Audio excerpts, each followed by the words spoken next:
C'est ce qu'indique la Cour constitutionnelle qui vient de lire son jugement dans cette affaire qui empoisonne la vie politique depuis 4 ans. On va retrouver tout de suite au Cap notre correspondante Caroline Dumais. Caroline, d'abord, que faut-il retenir du jugement qui vient d'être rendu ?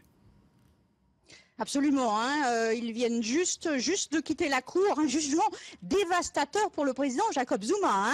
Il a enfreint la Constitution, il a failli à ses obligations, il était contre l'éthique même de sa fonction. Donc Jacob Zuma aurait dû suivre les recommandations du rapport de la médiatrice. Les recommandations de la médiatrice de la République sont coercitives, elles ne sont pas optionnelles. Donc les 11 juges ont eu une conclusion unanime, il faut que Jacob Zuma rembourse. Alors concrètement, qu'est-ce qui se passe?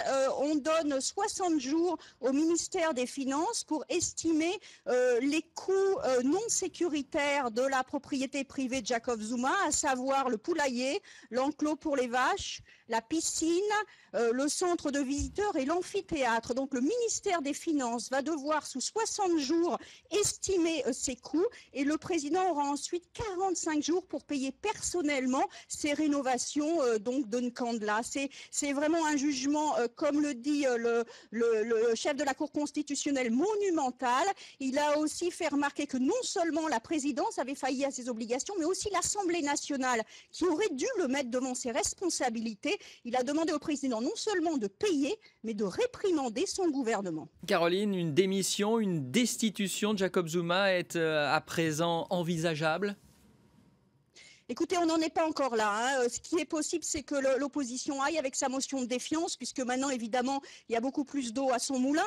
Elle peut poser une motion de défense au Parlement, mais la motion de défiance a peu de chances de passer, puisque l'ANC est quand même très largement majoritaire au Parlement.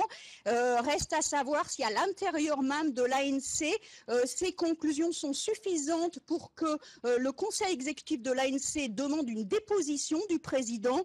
Je doute personnellement, mais tout est possible.